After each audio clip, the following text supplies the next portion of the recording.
Let's go. Don't know what happened to our Chile friend. Chile friend? The tennis guy. Tennis guy, he's out for a few days. We see him next year. No. Yeah. What business would you do if you need to start from basic in Australia and Sydney next 10 days? Next 10 days. Yeah, again, as I was saying, right? As in, you put. See, it's not. You can't just import stuff and sell it here. Because there's already two main production houses which is already so familiar with Australian market, and there are people who are from the same country. As in, again, the first two are India and China. There are people who can still do that, so they can import and sell stuff which is even way cheaper. Yeah. So the ideal way for you to find the niche, I would say, like find something that two different things which is sold two differently, but when it comes together it makes more sense. So just like again the business that we work now, it's like laser engraving is a totally different thing, and selling lunch boxes is a totally different thing. But when you put together, voila, now you have a business. That is yours. So like you have to find something that's the value addition, right? I think the value addition comes with you bringing together both, or you put something on top of it. So I would say even it takes a bit of time for you to understand the business, as in the culture here, just like what we are talking, like the fast commerce in India, whether people want fast commerce here. No, it's like there's no point for you to build a business or to deliver it in 30 minutes, because here people just order and wait for 2 weeks and still doesn't call. I think they don't care, they don't bother. So that's same with US also. I think that was a really good documentary also on that. So I think as per consumer in Australia, if I go to a shopping mall, women buy lots of products. yeah, Every Thursday there is a shopping day, and if you go, bunch of women, and most of the stores are there dedicated to women. Makeup, yeah, of course. nail polish, then piercing, clothes. So when is the last time that you went out to go shopping, as a guy? Yeah. No, you never do that. I never did, Something that just go to a store, we go to something like not for shopping per se, but when we see a clothes, we just buy. But yeah, Not like we go for a whole day thinking we are going to go for shopping. Yeah. That never happened. Yeah. And women, Thursday is their day. Yeah, here. Thursday they will lock in, they will find time, block their time to shop. Yeah. For us, let's go for a grocery shopping. Oh, we got this shoes, let's buy this. That's the shopping we get. Well, that also works in two different ways. Men doesn't in the same way. So when I say works in both ways, men don't shop so often. Yeah. But they kind of shop more, and otherwise they kind of settle in faster. It's like a good example, especially since girlfriend Manasri works in there, so she always, it's like the two different stores that she works. The one she worked before, so it's a shoe store, but it's mainly for guys. They recently started women as well because there's a bit more demand here in Aussie. Yeah. So when men come to shop, they spend 5 to 10 minutes max. 15 minutes, the sale is over. Because they come, they'll try few shoes. If they like it, and it's like very plain, more or less. There's no fancy thing going on unless women shoe. And they just buy it. And sometimes they buy 3 to 4 pairs. Yeah. Because they don't want to come again and do the whole process again. That's different with women. Now, the place that she works now, that's solely for women.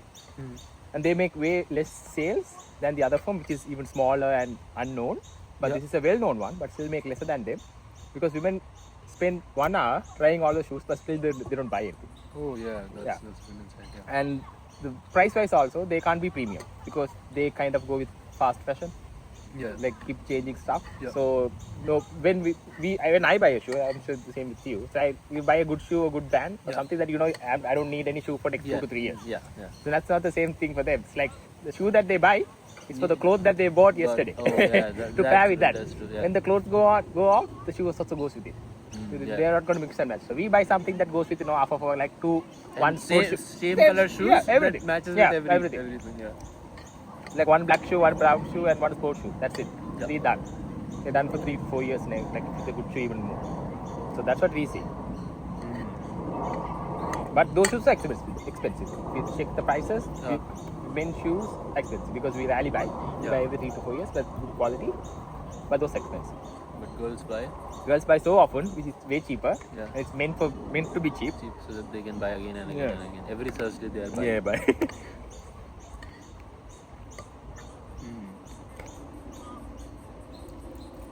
So girls are more prone to buy Of course. often. Because also the reason I think that men's are more rational than women. Women are emotional. Oh, yeah. So once you evoke emotion and No, those are basic. Right?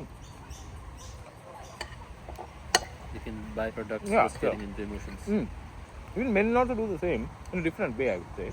If you take the emotional rational part out, it's more of a dopamine effect, right? As in, you try to find rewards in different ways. But men don't find it much in shopping or those kinds because men, I think culturally, it's a weird thing. Regardless of the culture, that's something that always been in all the cultures. Weirdly, when you think about it, Yeah. like women always consider someone who always presents herself. It's like Yeah. makeup. Women, Yeah. men don't do makeup, so they have to wear something good. They have to look good. They have to look like all the operations and Botox. Yeah. All those stuff comes with them because they want to present themselves always good. It's always been every culture. Weirdly, think about it, even white or brown or Indian or Sri Lankan, wherever you go. Like weirdly, it's always been like they always should be young, youth, I think present themselves. the girl wants attention. So everything is made You know, around culturally, attention. we always put them on that pedestal, right? Yeah. Always they need to be Primal attractive. instinct Yeah. of humans. Yeah. So hence they always go back. Hence they always find fast fashion, even though now it's like far away. Men was like, I don't know what the hell you're doing. Yeah. They're wearing or something. But still they go by the same instincts of, present yourself. They always have to do makeup. They can't go out without makeup. Like it's weird. So if I wanna say, women sell them beauty or sell them product which can get them attention, a lot of attention from opposite sex or from anyone. Well, not like they always want attention. They want always. Let's say that you are married, you're settled, you have grandkids. Still, even your grandma, she gets ready and Yeah. go out like that. So it's not about always get attention per se, but it's always for them. That's part of it. I don't know how to describe it. For men, it doesn't make any sense. Like, why the hell you want to waste 2-3 hours getting ready for a function which is just for an hour? Rationally, it doesn't make any sense. We try to always put numbers, rationality in a lot of stuff. Hence, we don't do that. But for them, it's not about how many hours you put, how many hours you waste, how many hours you waste in shopping.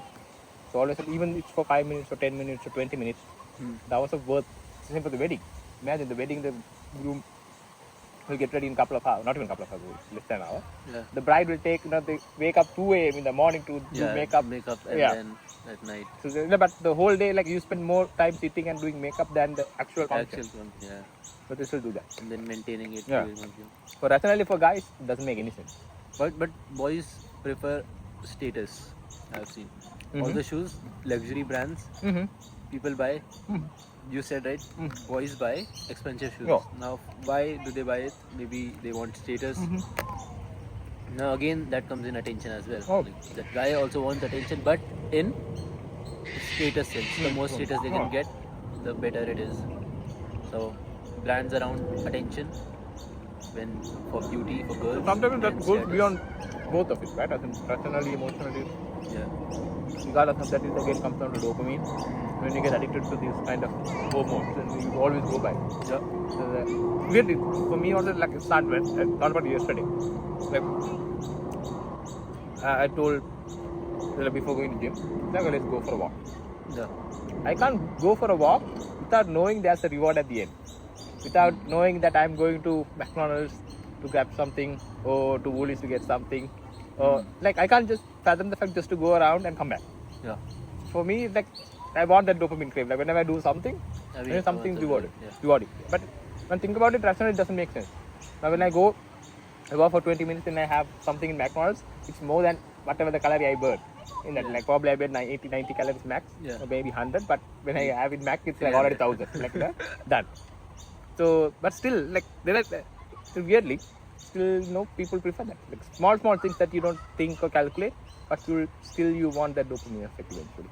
So small things that you buy, not like full-on shopping per se.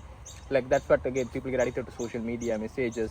Yeah. Always people want to hear that ting ting sounds in the Yeah. message that they feel important, Yeah. something like that. These big companies, the social media companies have a psychologist. Of course, They yeah, hire psychologists to Yeah. brainwash people, get addicted. yeah, of course. So anything, if we can make a product addictive, that would be a good thing. Good thing always. How to make addictive and what products are, what brands should be addictive. What product do you use on a daily basis which is addictive, habitual? If you go to that extent, I would say even colors, but even phone. So doesn't phone in itself, the screen, Yeah. there's nothing to watch. I don't have any apps. I don't have social media. Yeah. But still you like to look at it. Even the colors in the phone makes you attractive. Like I don't have anything in my phone. I just randomly take my phone. Should be a lot of people like that. Okay, got it. Yeah. Yeah, look nice. You know? Yeah, You know, nothing. You just go through it, and you just end up doing some weird stuff later on. I think you just randomly go to a website, YouTube, and end up watching YouTube for the next couple of hours. Yeah. But it's always just small things. It starts with small impulse to just look at the phone for a few seconds, Yeah. and then ends up 2 hours. So like from that onwards, you are down. As in you are surrendered. It's like a dominoes. Everything falls right down. Even I have seen the addiction that I have, like in phone. I know where is Instagram even in sleep, Yeah. right? I know where the YouTube is. Yeah. Open, 2 fingers automatically scroll, Go tap. there. Then automatically opens, and I don't know what I'm doing. I'm there somehow. And one more, I have noticed people here in TikTok, they are crazy. But yeah. I was sitting in a bus, the girl in front of me, scrolling. 1, double tap, 2, 3, 4. The attention span is so You short. see that when someone else is doing it for you. You rarely notice it when you are doing it. But when you go in a bus or something, Yeah. in a road is like everyone, literally, everyone in the bus is like Everyone going is through like phone. swiping, Yeah, swiping. yeah. Like then you realize how addictive that is. How people just go by the day without even thinking what they are doing next. Psyop. Yeah. Whole psyop to control people. Also, while I was in hospital, okay, when I came back from hospital, doctor said don't touch your phone, or I stopped touching my phone for 15 days. My brain was so clear. I was getting thoughts from nowhere and creative stuff, and I was working. I get the thoughts, I started working on it, and it was so creative, so productive, and I don't know how. It was all connecting the dots. I was thinking a lot, and while I was thinking, I can work what I thought. But now on social media, you get the thought, right? Now you get the thought, you started working, and then you see a Instagram reels or YouTube or something, some social media, and you see, and slowly you're getting into that rabbit hole, and suddenly 2-3 hours pass by, and your thoughts are gone. No, and the more you consume, you're consuming on a regular basis, the less you will be motivated to produce. This is what I realized. Back then I was just producing. But when you start consuming, like your will to produce things goes down. Wow. It's like different. Oh. So for me, that's why I deleted social media. I don't use it because I'm never a producer. Yeah. It just ended up being just consuming. It didn't make any sense. It didn't make any part of my life any better. And it's not even neutral. It's like minus. Like makes things negative. You feel bad about yourself. You don't know what's happening about, like you compare with others. Automatically those things comes up. So yeah, weird. Crazy. Now if we are making an e-commerce brand, right? Let's say we hold to men's status, women beauty. Then now if you go to the social media, our goal as a founder is to get as much attention as possible. So for that we need to make addictive content that people see us, and sooner or later they're gonna buy from us. So how do we make it addictive? Like people are coming to us on a regular basis. No. Like, I asked you one question: what are the products that you use on a regular basis which are addictive consumer products? I think personally for me, the word addictiveness is really feels dark, bad, you know? Yeah. But it is true. Yeah, it is true, anyway, yeah. Feels, yeah, But you can sell a lot of stuff now, actually. So with e-commerce, fast commerce or whatever you want to name it now. Yeah. It's like especially here from having Amazon, Alibaba. Yeah. So your gates are open always. But the thing is, you can sell any product, but you should feel personally at least to your level satisfied with what you are selling. So I can sell cigarettes still. It's really a good profit margin. Yeah. But how many lives I'm going to ruin on that process? Like I make money, but again, if you just see money as a means to an end, Yeah. so it's just money always, then you can do anything. So you don't have to care about values or whatever that you want to do. So personally, for me, I would say like unless it's benefiting someone else more than just the value that they pay, like something to do with fitness, especially back in Sri Lanka though, will help them in the long term. And this also helps in LT, which is lifetime value of the customer. Mhm. They're going to stick with you till their Yeah, life. yeah, more or less, yeah. So there's always business should be always win-win, both sides. That's a good business. So most of the business, even though you see money, it's not always win-win. You win and someone loses for that. Yeah. So I would say always a good business, whatever that you do, regardless of the genre or whatever your category is, but still, if it's a win-win, it's good, positive So stuff. both for consumers as well as for owners. Yeah, anything you sell, like if you think about it, personally, I think personally it also changes the values. So I'll be saying alcohol, like alcohol is good or bad, again arguable. So people say like I'm giving a good experience for people still by selling. Same with cigarettes as well. It's like the way you show it, the way you market it to the people in their eyes. And For that- them, it should for be beneficial. Yeah, That they are willing to pay. pay for it. Yeah, Pay for it. like win-win. Yeah. As long as it works, it works. So now, if we start from the basic, women products, then we have there's a guy called John. John built a brand, and he builds a brand in women niche beauty. He buys the product or he manufactures the product. What's the best way? Okay, so depends on where your what you call it, the uniqueness is, or what's your business is. Like you can sell. Let's say So again, it's like again, it can be the niche, but it can be the specialty also. Yeah. So like it can be anything, any business, just like what we did, Yeah. like, the old business people said it. It's like our main focus was on customer service and satisfy the customers. So that's something that you can do to any product. It doesn't have to be the specific product per se. Yeah. So that's the value that you put in. So again, with when you're trying to do a business with women cosmetics, that's what you said, right? Yeah. Cosmetics or something. Now, what's your value addition in this? So, can you make a good product by yourself? that's You know, manufacturing. Yeah, manufacturing. Then, of course, you should have the hands on it for yourself, because your value, comes from the product itself. It's going to do miracles when you use that or something, whatever that product is. Then you should have hands on to that. But if your value for your business or value addition that you make, it's not anything to do with that. So it's customer service, so it's like efficient. It's like packaging. It can be small things as well at this point. So what your value addition is, I think it's better to focus on that, especially when you're starting. You start from, it's easier to it's ideally, when you think about it, it's good to have your hands on everything, from marketing, manufacturing, production, CRM, customer retention, everything. But that's John. He has less money and he you wants can't to do that. start in 10 So you days. should find his niche, not about niche, but not the niche that he's selling, not the niche that he's good at. Yeah. So if he finds that, that's what works. So then probably he can think like, just like, imagine a good example, can say it's like more like a car. So should Toyota have a own tire factory to make tires for their cars? It doesn't. When you look at it, okay, probably people think, someone can think, okay, probably they should, because good tires would help a good car. But they are focused on building a good car. But there are people like Michelin tires who specializes in making good tires. So let them do their job, and you do your job on making the good engine and good car with good aerodynamics or whatever that they are niche on. So if they start to put their hands on everything else, then it's like octopus and they can't do focus on anything. So Toyota. But it happens, right, when you grow your company so much.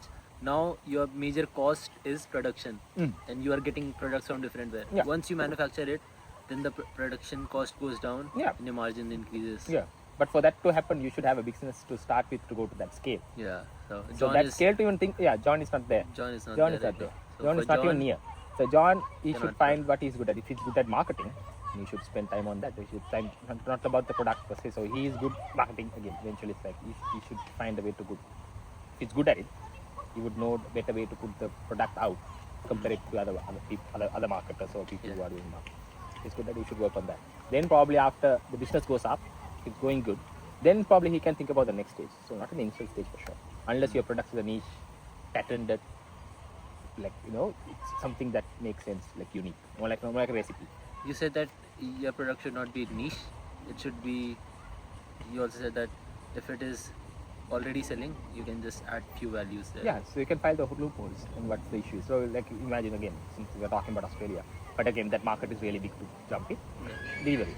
Australian Aussie Post is like worse as hell. Yeah. But again, you can't jump into that because there's a lot of cost. Only one I see you can get into that is Amazon.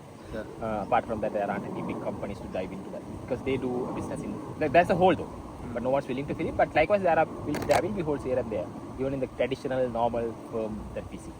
Like even weird thing I always think after coming here, because we don't use toilet papers much back in Sri Lanka or India. So I see a whole shelf or aisle just dedicated to toilet papers. It doesn't make any sense because it's like really cheap. And it's just stocked up in volume wise, it's like really huge. And people are just putting 2 to 5, like it fills up all your shopping cart also. And it's just like if you put 2 toilet papers, your cart is already full. So there's no space that they take 2 carts, one just to keep the toilet papers and just to do that. Like it doesn't make sense for toilet papers to be on the aisle. You know, traditionally it's always been. So I would say it's a good way to have a subscription or something with a tenant. So with your, like let's say that if in your apartment, the apartment gives subscription, just like how they do vacuum and cleaning. They have a subscription with the brand, so they just deliver it directly to your home rather than you carrying a whole weirdly big package with you all the time whenever you go, and you need to buy. You can't even carry that.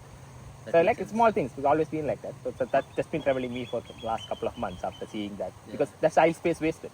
But in the same aisle, if you go to the next aisle, they are competing for each shelf by each brand. But here they are spending around 2 to 3 aisles on the whole row, especially in Woolies. Just for toilet paper, it doesn't make any sense to me. Toilet paper subscription model. Yeah, like put a subscription and sell it. Like it will be cheaper for every end. So they don't have to store it in Woolies, in a especially in Aussie countries, supermarkets are inside a shopping complex. So you have to pay rent, tax. Like that whole space is rented out eventually, whether you like it or not. It's like shelf space is weighted for that shit. Like what's the margins on that? Very cheap margin. So you just might as well put it. It will be even cheaper if it's a subscription, because the production also doesn't have to go and sell it anywhere. No need to market directly, direct to consumers.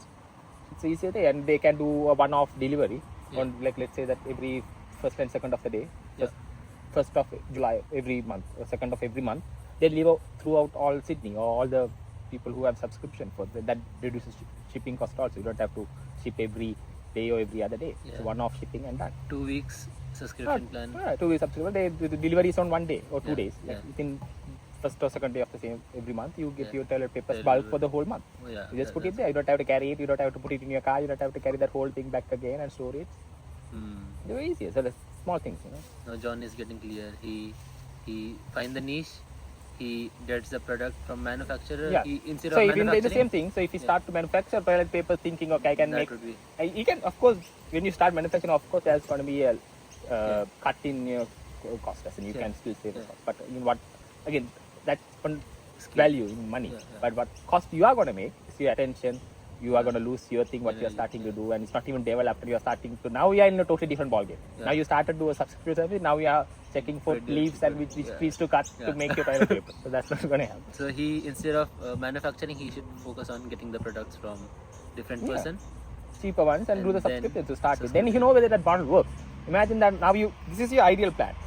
It's always what they do is like these things comes up when you start a business, you want to do a lot in that business. You ended up doing everything else but the business. So he still start trying to buy, a manufacturer, or trying to buy a manufacturer, have a deal with him, pay money to him. Now he got his own brand and everything, subscription is ready. But where is the business? Then when he comes to the market, let's say even if that usually doesn't work in South Asian market, that's why you don't see much of subscription, depending on the culture. Let's say that Asian market we don't use, but in Asian market, Australia, I'm saying you don't know still whether they want a subscription service or not. So when you come to the market, you did all these things for 2-3 years, work with all the manufacturers, you are perfect, spot on. You come to the market, no one wants subscription. So everyone was like, no, all the Aussies was like, okay, I'm going to go and buy it in my Woolies, and I'm going to carry it with me, and I'm going to put it in my trunk and carry it all the way in my lift and put it and store it in my washer. If they want to do that, then you don't know. Now you waste 3 years, your time, efficient, everything, and now that's the point John will Now turn into the one who hates manufacturing, business. Those are the people who come and say, don't do business, it's Yeah, so risky. You didn't even do shit. You just wasted time on doing around Research. peripheries and rather than doing the core of the Yeah, business. yeah. So if you did that before, rather than going to the manufacturing and dealing with those stuff, even though there's a cut, Yeah. you would at least know, okay, whether it works or not, whether that investment that he wants to do in manufacturing, whether it's worth it. Or is it not worth it at all? Especially in this country, where you can import cheap goods from both the biggest exporters in the world, India and China. Yeah. Then what's the point of wasting time in Yeah. manufacturing? So you get the product from the manufacturer, and then for subscription it comes in customer service, right? Customer service. Yeah, customer service. So whatever you like, you want marketing. Weird way to. Oh, you can put your own name if you want. You don't have to manufacture it also. They do a lot of labeling white because labeling, everything yeah. comes from China, more or less. So you find a way to do that, or you can put the same brands itself. So you don't have to create your own, like just like what they do now. So they sell B-Box, all those Frank Green's big Company. you don't have to sell their names. Yeah. They are already sold. Yeah. So you just sell them. Distribute, With that, then you understand the market. Now you know what they want the demand on. There was a lady that came a few weeks ago, whether you remember, she wanted a sandwich place where she can put a whole sandwich in a tiffin box, the lunch box. But we didn't have any of those in the famous brand. Yeah. Now they started making one, Okay. which is their own brand, which is exactly fits a whole bread inside, a sandwich inside. Sandwich. So now you can go to the manufacturing side because now you know the demand inside of it. Yeah, got it. When you start if you started from beginning itself, now you're in a mess. Now you don't know. You just buy. They already started where we work. They already have the brand. Yeah, they already exactly. have the data. Yeah. The customer wants Yeah. it, Now then we are good to go. Now we can do the niche. Now we can do the next step. Now you can start the manufacturing. Now you know the demand is. Now you know the niche is. So don't start with manufacturing. Start with product getting. Unless you have outsourced. a recipe for it. Yeah. So unless it's your recipe, you are the one who are creating. Let's say, you are the recipe for butter chicken. Yeah. You own the recipe for butter Yeah. chicken. Then start it. Yeah. But if you don't have that, then don't waste time. Then focus on marketing. to Whatever show you are the- good at, marketing, Yeah. customer relations, or if you're good at efficiency, if you're good at logistics, especially that also matters.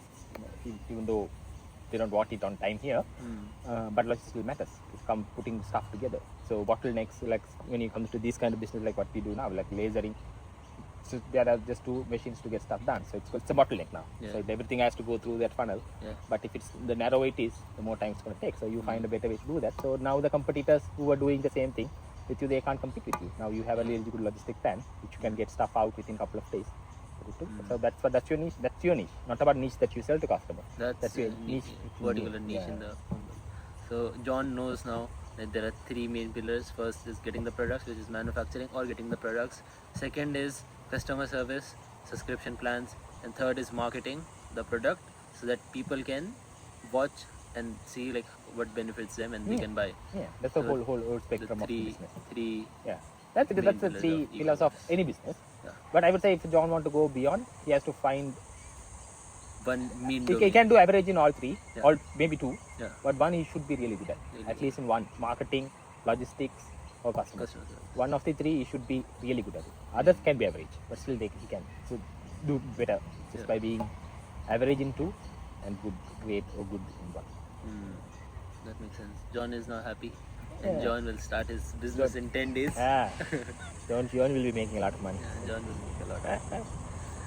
Ah, That's a good short video.